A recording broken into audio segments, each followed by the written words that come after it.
김성태 이번에 이제 쌍방울 대표, 전 대표 그런 말을 했더라고요. 이재명 때문에 내 인생이 초토화되었다. 그 말 했어요. 근데 그런 것도 모르는데 관계가 없는데 왜 초토화가 됩니까? 관계가 있고. 제일 먼저 이거는 괜찮겠구나 하고 털어낸 게 변호사 미대나부 의혹입니다. 아, 첫 번째로 첫 번째로 오케이. 이거는 내가 봐도 없어 괜찮아. 다른 건들은 이거는 법리 논쟁으로 가겠다. 그런데 돈 받은 것만 없으면 그러면 문제가 없겠다. 가장 혐의가 가벼운 이거는 딱 들어보고 이거 아니네. 하태경 의원이 준비해온 판도라 열어보겠습니다. 사실 이재명 대표의 운명은 누구나 다 알고 있었어요. 어떤 운명? 이제 국회 출석하는 날짜보다 검찰 출석하는 날짜가 더 많을 거다.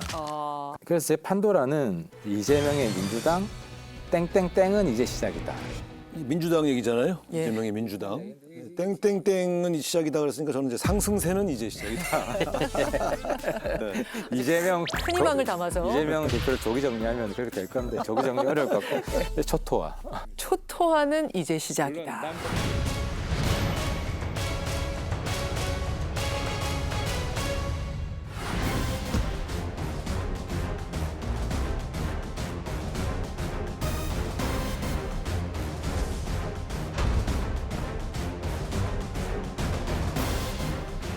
이재명 씨는 전화나 한번 없는데 전화는 한번 하신 적 있지 않으세요? 없습니다. 생각 없고요. 전화보다 말보다 보다고. 이재명 대표 측이랑은 뭐 연락 주고받은 건 없으신 건가요?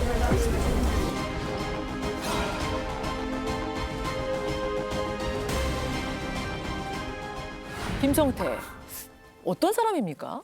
저랑 좀 간접적인 인연이 있네요. 어떤 이게 간접? 이제 우리가 정치인 중에 이제 운동권 출신들이 예. 대학생 때 학생 운동해서 감옥 경험이 있거든요. 예. 그러면 그 안에서 조폭들하고 많이 만납니다. 이제 감옥 안에서는 이제 소위 왈왈이라 그래요. 왈왈이가 뭐예요? 왈왈이 이제 짓는다고 왈왈거린다고? 왈왈거린다고. 목소리가 왈왈 그 한다고? 감옥 안에 거물들이란 소리죠. 그러면 그렇죠. 근데 이제 이 왈왈이 군에 들어가는 게 저희 같은 이제 학생 운동 출신들. 아하. 우리는 실제로 시끄러워요. 맨날 감옥 안에서 옥중투쟁한다고 막 단식하고 처우 개선하라 그래. 안에 가서도 그래요. 왈왈. 네, 그때 이제 이 김성태 이분이 보니까 전주 나이트파 네. 언론에 이렇게 나와요. 그렇죠. 이제 언론 인용하면. 네. 근데 이 나이트파랑 경쟁하는 양대파 중에 월드컵파라고 있었어요. 월드컵파. 이랬는데 월드컵파 보스가 저랑 가까웠어요. 진짜요? 네. 그때가 지금으로 보면은 30년 전인데 예. 그때 이제 조폭들이 무슨 고민을 했냐면 우리가 사회적으로 너무 인정을 못 받는다. 나중 합법적 영역으로 예. 들어가고 싶다 이런 고민을 하더라고요. 그걸 이제 운동권 대학생한테 상의하는 거예요. 상의하는 거죠. 토로하는 거예요. 상의하는 거죠. 그래서 그분들 우리한테는 잘해줘요. 우리 예. 이제 조폭들이 합법적인 영역으로 들어온 그래서 재단도 비영리 재단도 만들고 기업도 하고 아무래도 조폭 출신들이 잘하는 게 이제 대출업, 추심이라 그러죠. 예. 추심, 사채 이런 걸 하다가 이제 M&A도 조폭 생리에 좀 맞아요. 다른 회사 뺏어오는 거잖아요.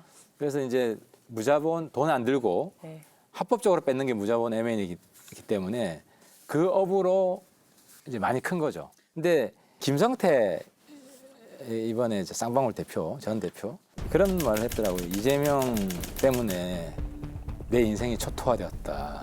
그 말 했어요. 근데 그런 것도 모르는데 관계가 없는데 왜 초토화가 됩니까? 관계가 있고. 초토화는 될 수도 있죠. 뭐 그러니까 둘 중에 하나가 괜히 거짓말이지. 자기를 언급해가지고 초토화했다 뭐 그런 거 아니에요? 아니 그러니까 초토화될 정도의 심적 압박을 받고 있으면 예. 뭔가 구체적인 관계가 있는 거죠. 제가 대선 그때 총괄본부장 하면서 여러 가지 이제 보통 상대방 공격 포인트도 잡지만 예. 우리 후보의 약점 포인트도 다 뒤지거든요. 그래요. 소위 이제 7인 테이블이라 해서 대선을 책임지는 핵심 모임을 했거든요. 예. 뭐 저하고 사무총장하는 김영진, 정진상 또 윤건영 의원 뭐 등등 이렇게 강훈식 의원 네. 이런 식으로 쭉 해서 근데 이거는 제가 직접 간장을 했어요. 예, 그래서 쭉 봤는데 제일 먼저 이거는 괜찮겠구나 하고 털어낸 게 변호사 미대나부 의혹입니다. 첫 번째로 첫 번째로 오케이. 이거는 내가 봐도 없어 괜찮아. 다른 건들은 이거는 법리 논쟁으로 가겠다. 그런데 돈 받은 것만 없으면 그러면 문제가 없겠다.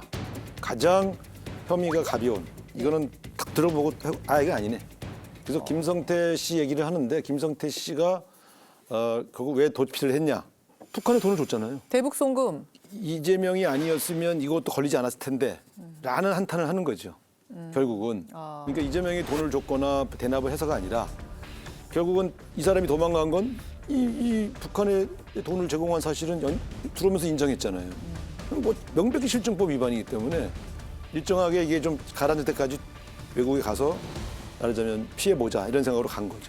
대북 그래서 송금 때문에 도망간 거고 그 대북 송금에는 이재명 대표 아무 상관없다. 그건 관련이 없죠. 대북 송금은. 근데 제가 볼 때는 조사를 좀 부실하게 하셨네요. 이제 대북 송금의 많은 부분이 경기도에서 보내준 돈 대납이에요.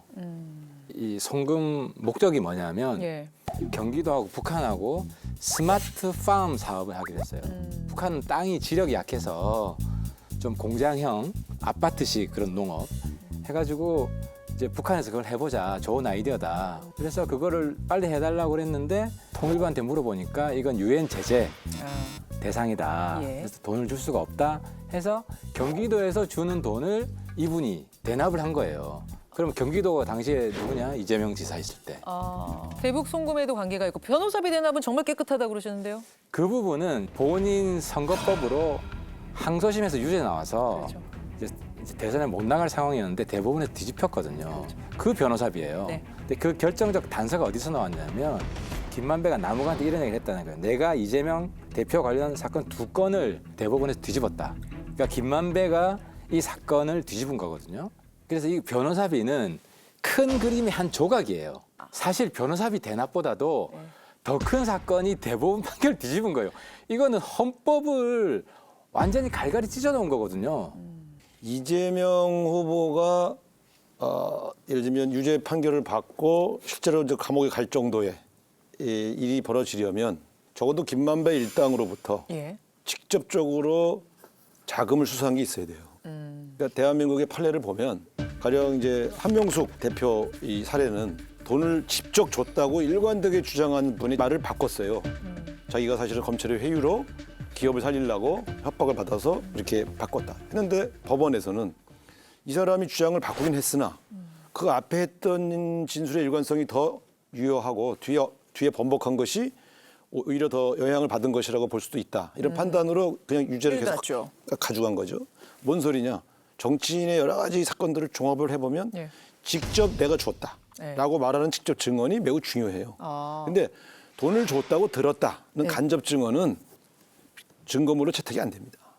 그래서 저는 이것은 이 들었다는 말로 유력한 정치인을 처벌하는 것은 불가능하다. 그러니까 이 김성태 씨 얘기를 하면서 이제 민주당이 초토화된다고 한 것은 저는 기대에 섞인 소설이다 이렇게 봅니다. 자, 이재명 대표가 검찰 2번째 검찰 소환에도 응하기로 했습니다. 네.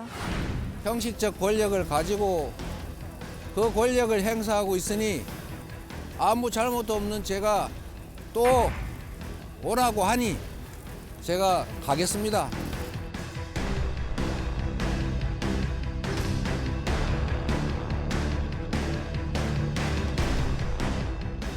당내에서는 수색하지 말아라 이번엔. 뭐 박범계 의원 같은 경우에는 아니 제1야당 대표를 동네 뭐 부르듯이 부른다 이럴 정도로 반발이 심했는데 결정을 했네요. 그렇죠. 저희 당 국회의원들의 불만은 이런 겁니다. 제1야당 대표여서가 아니라 소환을 할 때 물론 수사 부서는 다 다르죠. 네. 그러나 적어도 과거의 예를 보면 한 번 불러서 총 정리를 하지 않습니까? 일반인들도 말하자면 동시에 일어난 여러 사건들은 한 번에 병합해서 다뤄주고 재판도 그거 하나 병합해서 하지 않습니까? 근데 제1야당 대표를 소환한 것도 처음 있는 일인데 이걸 건건히 나누어서 소환을 하는 것은 여러 차례로 나누어서 욕을 보이겠다고 하는 의도로 저희는 읽고 있는 거예요. 망신주기다. 그렇기 때문에 망신주기라고 보는 거죠. 그래서 이거 뭐 부를 때면 다 나가야 돼? 몇 번을 부를 텐데 그런 불만이 생긴 겁니다. 근데 그럼에도 그런데 불구하고 이재명 대표는 그렇지만 부르면 응해야지 이렇게 결정을 한 것이죠. 그 대표의 결정입니다. 본인의 지도부 생각이- 안에서도 의견이 갈렸어요. 그래요? 그런데 그런 측면에서는 대표가 결정한 거고요. 저는 이렇게 봅니다. 검찰 입장에서 보면 여러 번 불러서 망신을 줘서 이 사람이 상당히 나쁜 사람이다라는 인식을 씌우려고 하는 목적이 있을 텐데 그 의도와 다르게 너무 여러 번 부르면 해도 너무하네. 라는 여론이 저는 많이 퍼진다고 봐요. 그래서 너무 과도한 건 역시 별로 자신들이 얻으려는 효과를 보지 못합니다. 저는 민주당의 전략이 좀 지나치다는 이런 일들이 나왔을 때 검찰을 공격하는 게 좋지.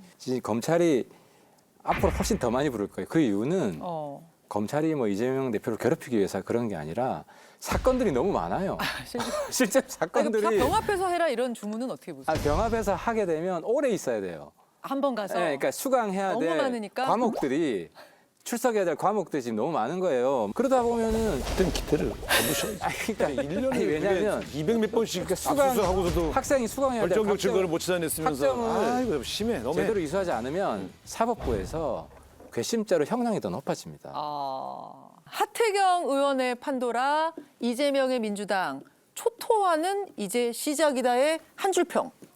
상당히 그런 기대를 하시는 모양인데 허망할 겁니다. 끝이 허망할 겁니다. 예고편이 너무 길고 예. 막 대단한 게 있을 것처럼 했다가 별게 없으면요. 예.